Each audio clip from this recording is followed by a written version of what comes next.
Ray here from Just for Keepers. I hope you're fitting well. In this quick video, I'm going to be talking about the dangers of goalkeeping coaches using too much equipment in their sessions week in, week out. And what I mean by that is, if you see goalkeeping coaches now that use like mannequins, rebounders, shooting machines, and there's all these vast amounts of equipment that they can use now. Now, don't get me wrong, look, it is good fun, and there's a time and place to use this equipment.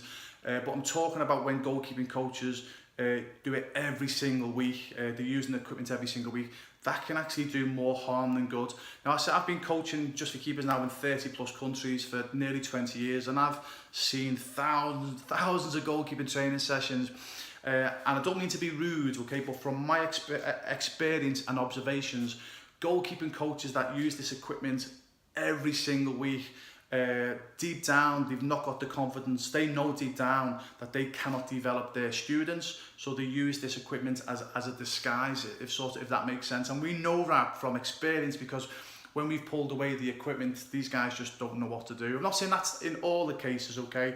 That's just from our observations for goalkeeping coaches who are using this equipment week in, week out, week in, week out. Now, here's the dangers, okay? Now, as I say, I'm not trying to sound like a killjoy, because I know it's good fun as a goalkeeper myself, being a goal. I've had like a shoot machine at me, and it's fantastic fun, okay? So, but there's a time and place, okay, to use this. I'll actually use a shooting machine as an example. I'll give you two examples. First one's the shoot machine, okay?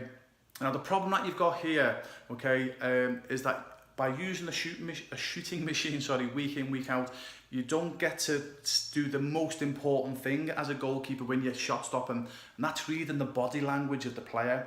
Because if the more you practice, week in, week out, month in, month out, year in, year out, the more shots that you take in training, you get to see how the person who's about to take the shot, how they look, where they look, how they stand, their last step, their body shape. And what happens then is you get a gut instinct as a goalkeeper. You know which way they're going to kick even before you've kicked it. And 9 times out of 10, or even 9.9 times out of 10, the goalkeeper's gut instinct is right, because you've done it 1,000 times. Now, if you watch a lot of if you watch any your favourite professional goalkeeper perform, now it's in the blink of an eye, by the way, okay, so you've got to really look. But you'll find, especially like the long distance shots, anything like penalty spots at the 18-yard box and maybe a bit further out, even before the kicker has kicked the ball, the goalkeeper's already going one way, because the player gives that telltale signs. And again, you can only do that by hours and hours of consistent practice.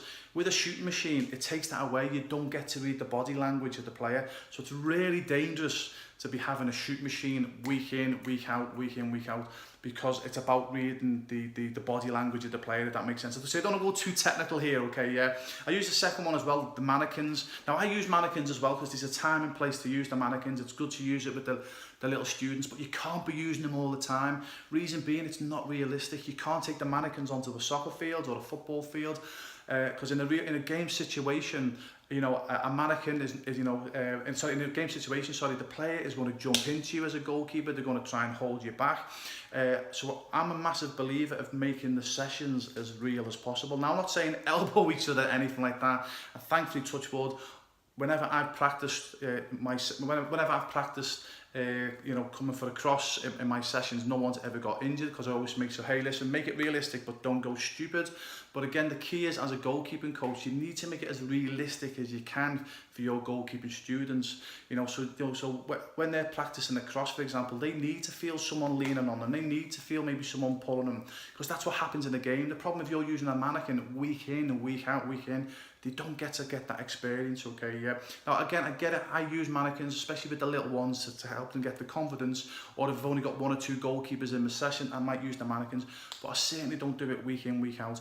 Also, as well, when you look at the the top goalkeeping coaches who are coaching professionally or internationally, it's very, very rare that you see them using this equipment, because they all live by the same sort of rule. If you can't take something out onto the soccer or football field, you don't use it. Now, will they use mannequins and the shoot machines? Of course they will. Again, because they just want to make their sessions a bit of fun every now and again. They want to mix it up, they want to change it. They'll do it sparingly, okay? So this is the point. Again, it's okay to use this equipment but not all the time. Okay, so for example, if you're going to your current goalkeeping coach and they're doing that the whole session, that's a massive danger. Okay, but if they're doing this, if they're in their goalkeeping session, maybe if they're using something at the end for a bit of fun, but the hour before that, they've obviously done like proper goalkeeping training and development. Again, that's fine, okay, if they're bringing it in at the end for a bit of fun. What I'm talking about here is goalkeeping coaches that literally use this equipment from the minute they step onto the field to the minute they step off the field. You've got to be very, very careful about that. Okay, so it goes to the next question. Okay, well, Ray, what happens if my goalkeeping coach is doing that? Well, it depends what you're like as a goalkeeper or a parent of a goalkeeper. If you're just in it for the fun, you're like, hey, listen, I just want to enjoy myself. I've got no intentions of playing professional or going to college. Just want to have fun. That's fine. Stay with that goalkeeping coach, okay? Because it is fun, okay? Yeah, I do get that. I do understand it. It's fun. But if you're a goalkeeping coach or a parent of a goalkeeper, and these are the guys that contact me, hence the reason why I'm doing these videos, the goalkeepers and parents that contact me, they want to use their goalkeeping talents to achieve their goalkeeping dreams, whether that's to become a professional, semi-professional, become a goalkeeping coach themselves, or maybe gain a college scholarship, okay? So if that's your ambition, okay, that's when you got to be a bit wary, okay? If your goalkeeping coach is just having fun with you, but you want to get to the highest levels possible, that's where you possibly, I'm not saying leave your goalkeeping coach. I would never say that to any student, okay? But you definitely need to find a goalkeeping coach that is going to develop you, because please trust me on this, okay?